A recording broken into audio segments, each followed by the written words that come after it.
আজকে আমাদের সাংবিধানিক যে কয়েকটি পয়েন্ট ছিল, দুদকের বিষয়টি ছিল, এরপরে কন্ট্রোলার জেনারেলের অফিসের বিষয়টা ছিল, ন্যায়পালের বিষয়টি ছিল, পিএসসি আমরা আগেও আলোচনা করেছি, তবু আজকে প্যাকেজের ভিতরে সেটা ছিল। এই সকল বিষয় ঐকমত্য কমিশন পজিটিভ সিদ্ধান্ত দিয়েছে, এগুলা কনস্টিটিউশনে অন্তর্ভুক্ত হবে। অধিকাংশ পার্টিসিপ্যান্ট বা দল এর সাথে একমত। বিএনপি সহ আরও 4-5টি দল এখানে নোট অফ ডিসেন্ট দিয়েছে।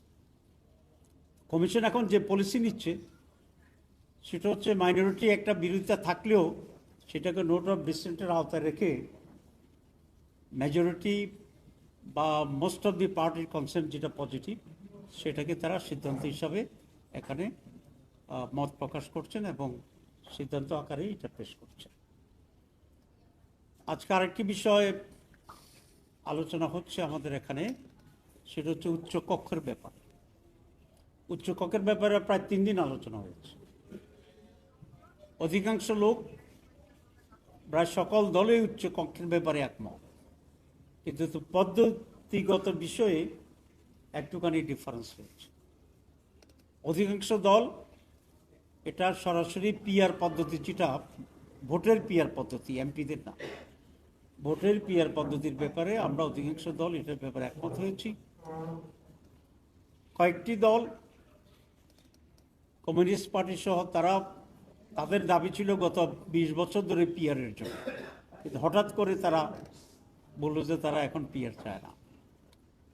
আর বিএনপি সহ কয়েকটি দল বলেছে তারা উচ্চকক্ষ চায়, কিন্তু তারা পিআরএ চায় না, পার্লামেন্ট মেম্বারদের ভোটে যেটা হবে তার প্রপোর্শনালিটি চায়। তো যেহেতু অধিকাংশ সদস্যই আপার হাউস চায় এবং ভোটের পিআরের ভিত্তিতে চায়, আমরা আশা করি, কমিশন বলেছে তারা বিরতির পরে এখানে ফাইনাল ডিসিশন দেবে এবং সেটাই ডিসিশন হবে বলে আমরা আশা করি, এবং সেটা হওয়া বাঞ্ছনীয়। এক হচ্ছে যেহেতু অধিকাংশ চায়, যেহেতু দেশের জন্য এই নতুন পদ্ধতিটি এক্সপেরিমেন্টালি এটাই হবে। আপনি এটা জানেন যে বাংলাদেশ জামাত ইসলামী, ইসলামী আন্দোলন, এনসিপি, আমাদের গণ অধিকার পরিষদ সহ এবি পার্টি, সবগুলো ইসলামী দল, আমরা সকলেই একটা পূর্ণাঙ্গ পিআর চাই। সেটা হচ্ছে লোয়ার হাউসেও পিআর, আপার হাউসেও পিআর। কেন চাই এটা আরেকদিন ব্যাখ্যা দিয়েছিলাম, যে 54 বছরে ট্র্যাডিশনাল পদ্ধতিতে যে নির্বাচন হয়েছে বাংলাদেশে, সেই নির্বাচনে আমাদের কোনো সুখকর স্মৃতি নাই।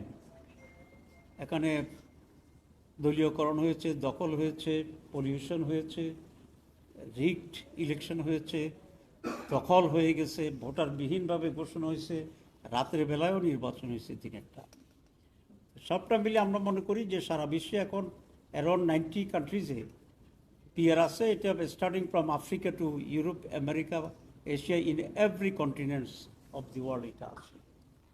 এটাকে এইভাবে বিভাজন করার সুযোগ নেই যে গরিব দেশে আছে, ধনী দেশে নাই, হোয়াইটদের ভিতরে আছে, ব্ল্যাকদের ভিতরে নাই, কিন্তু অল ওভার দি ওয়ার্ল্ড এখানে একটা এক্সপিরিয়েন্স আছে। এবং প্রত্যেক বছরেই 2-1টা দেশে নতুন করে পিআর পদ্ধতিকে তারা অ্যাডপ্ট করতেছে, শেষ করছে। তো এখন হায়ার আপার হাউসে যে পিআর, সে পিআর তো আমরা বলেছি আমরা পিআর চাই, এবং সেই হিসাবেই অধিকাংশ দলও পিআরের পক্ষে আছে। আমরা আশা করি কমিশন বলেছে বিরতির পরে সিদ্ধান্ত দেবে এবং সেই সিদ্ধান্ত এখানে আসবে। আমাদের একটা বড় কনসার্ন হচ্ছে এখন যে আমরা যে এত কষ্ট করলাম, এত সময় দিলাম, আপনারা এখানে থাকলেন, সময় দিলেন, বাংলাদেশের পত্রিকাগুলোতে আপনি নিউজ কভার করছেন সংস্কারের জন্য। তো সংস্কার তো হচ্ছে, যতটুকুই হচ্ছে, আরও হইলে ভালো হতো, কিন্তু এই সংস্কারের বাস্তবায়নটাই তো হচ্ছে কথা। বাস্তবায়ন হলেও না, আপনি সারাদিন সারা রাত লেখাপড়া করলেন, কিন্তু পরীক্ষায় কি আর হাজির হলেন না, তো তাহলে এই লেখাপড়ার কোনো দাম নেই। সারা রাত পড়লেন কিনা রামায়ণ, সকালবেলা উঠে গেলেন সীতা কার বাপ, তো তাহলে তো আর হইল না। ঠিক আছে, বাস্তবায়নটাই হচ্ছে ইম্পর্টেন্ট, আমরা যতটুকু ডিসিশন নেই কিনা। এখানে বিএনপির স্ট্যান্ড হচ্ছে যে এটার কোনো আইনগত ভিত্তি নাই, আমরা ভালো মানুষ, আমরা ওয়াদা করব, অঙ্গীকার করব, এবং অঙ্গীকার ওয়াদা ভঙ্গ করার তো কোনো প্রশ্নই আসে না। আমরা এতই ভালো দলগুলো।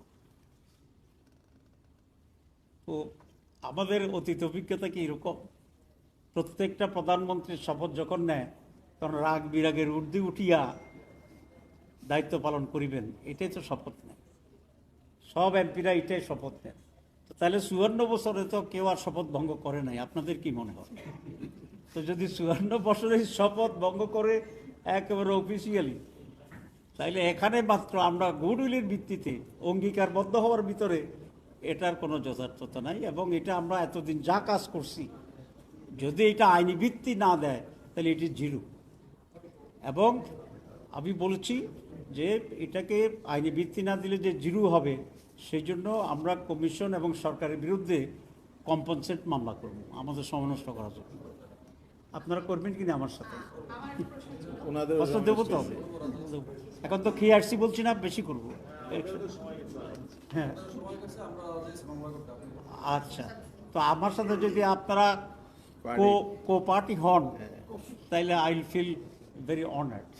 যদি না করে, আমরা পরিষ্কার বলেছি যে ইমপ্লিমেন্টেশন ইজ ইম্পর্টেন্ট। দুই হচ্ছে আইনি ভিত্তি হইলে তো ইমপ্লিমেন্ট হবে, এবং ফ্রম নাও অনওয়ার্ড, এখন থেকে এটা হইতে হবে এই গভর্নমেন্টের আমলে অবশ্যই, এবং ফ্রম টুমোরো ইফ পসিবল।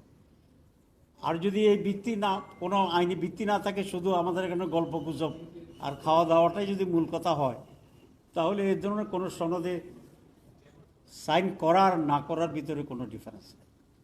ঠিক আছে, আমরা এই জন্য স্ট্রেস দিচ্ছি। আমি এটা কালকে অফিসিয়ালি রেজ করেছি, সেটা ইমপ্লিমেন্টেশনের ব্যাপারে সুস্পষ্ট নীতিমালা ঘোষণা করতে হবে। আমাদের কথা খুব পরিষ্কার, যদি আইনগত ভিত্তি দেওয়া যায় তাহলে আমি দেব না কেন? যদি দেওয়া যায় দেব না কেন? তাহলে কালকেও বলেছিলাম, তাহলে অন্য কোনো মতলব আছে। আর যদি আইনগত ভিত্তি দেওয়ার কোনো সুযোগ না থাকে, তাহলে তো ইটস ডিফারেন্ট। কিন্তু আমরা অনেক এক্সারসাইজ করেছি, প্রচুর আইনগত ভিত্তি দেওয়ার প্রভিশন আছে, অল্টারনেটিভ আছে, এবং প্র্যাকটিক্যাল আমাদের উদাহরণ আছে।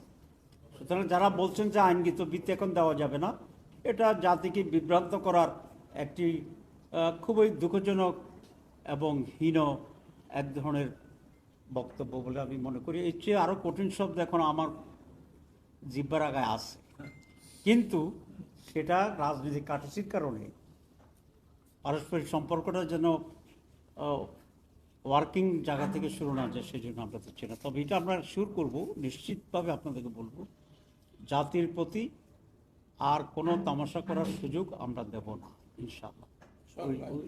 Will go to force this government to implement the reforms already আমরা এই কদিনই যেটা আমরা অর্জন করেছি। এর বিপরীতে যারা থাকবে, বুঝবেন যে এরা আসলেই ভালো কিছু চাচ্ছে বলে আমরা মনে করি না।